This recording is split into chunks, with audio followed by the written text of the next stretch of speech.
What's going on, everyone? Climate Data Report here with the Sunday afternoon weather update for Sunday, March 12th, 2023. We have an active picture going on across portions of the country. We have a coastal storm that's going to take shape in the northeast, and we also have another system that's going to come onshore in California over the next couple of days. Before we continue on with today's update, I need you to hit the subscribe button down below. That way you are informed of my future updates that I will be doing pretty much daily on current weather conditions. Alright, getting to today's weather update. Taking a look over the Great Lakes, you can see we have an upper level low or area of low pressure. We have another system down south which is providing severe weather for portions of Florida and portions of southeast Georgia. And then we have the system here in California that's coming onshore, and another one that's going to come onshore over the next couple days, which is part of the atmospheric river of storms, or you could say Pineapple Express. Taking a look here at the National Hazards Map, you can see flood watches are up for portions of California. You have winter storm warnings in northern Minnesota and Wisconsin. A severe thunderstorm watch, a tornado watch is up now for portions of Florida and Georgia, and there is even a tornado warning for portions of southeast Georgia as well. So if you're in that area, you want to be weather aware. Winter storm watches are up for northeast and portions of New England. Taking a look at today's severe weather outlook from the SPC, slight risk of severe thunderstorms down the south. There could be an isolated tornado. Taking a look at current radar, it does show that there is some snow falling west of DC, though most of this is not accumulating as temperatures are above freezing. But you can see there are a few snow reports. And check this out. Radar is actually a little bit more impressive than the models showed for this time frame. Taking a look at some of the models here. Here's the RGEM model. And the RGEM model shows, here's our system over the Great Lakes. Here's the system in the south. The coastal system starts forming tonight, late tonight into early tomorrow morning, and it doesn't really get going until tomorrow evening off the coast of New Jersey.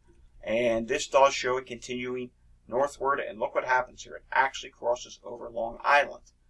Other models show different solutions. Take a look at the GFS here. GFS shows the model coming off the Carolina coast, but watch what happens. You have one low here way east, two in the center, another to the west of it. That doesn't make much sense. That's what we call convective feedback. But what I can show you here on GFS is, here's 18Z Tuesday, which is Tuesday afternoon. You have the next big system coming on shore in California in places that do not need any more rain, do not need any more snow. So, what am I thinking for the snowfall in the northeast? Well, unfortunately, along the I-95 corridor, as you can see here from the RGEM model, this is not a major snow system. But that's not to say we can't get snow in places like New York City and Boston. I actually think there will be some snow in Boston and maybe a period of snow in New York City. You could see anywhere from 1 to 3 to 2 to 4 inches of snow in New York City. Places of northern Connecticut, western Massachusetts, and much of upstate New York, I'm continuing to be very bullish. 1 to 2 feet of snow is likely for you. One thing that we do have to watch with this storm system is something that's called an inverted trough. Let's go to a more high-resolution model. This is the FV3 model. Here's your upper level energy. Look at this energy right here. That is the inverted trough that will set up west of the actual coastal storm. Just ahead of that inverted trough, you're going to have a very heavy area of precipitation. Let's switch this to precipitation mode. And look what happens here. You have an axis of extremely heavy snow from northeast PA into upstate New York. Someone in that area is going to see intense snowfall amounts of 20, 24 inches, 24 plus inches of snow. The wild card is, does this wrap back around from the parent low, which will be somewhere out here east of the Cape, and come back down and give eastern Pennsylvania snow? If that happens, there could be an extended period of changeover to snow in places like New York City, maybe even down to Philadelphia, but I don't think it's going to accumulate much as temperatures are going to be above freezing in Philadelphia. But the real wild card is between New York and Boston. And I do know this model shows rain. Other models show other things, like here's the RGEM again, and look what happens here. The RGEM does show a period eventually where Boston goes to snow on the backside of this as the storm finally pulls away on Wednesday. So it's looking like Tuesday night would be the period where Boston does flip to snow. The other thing that I want to concern you with is if you're on the coast, you want to be aware of coastal flooding.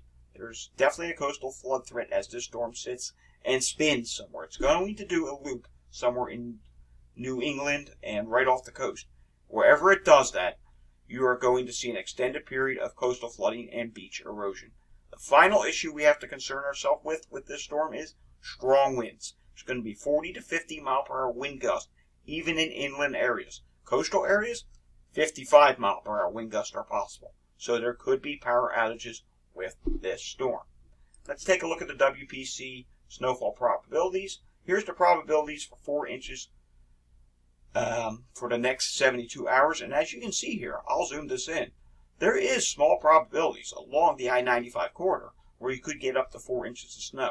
The highest chance is upstate New York and portions of the Berkshires, Albany, back through northeast Pennsylvania.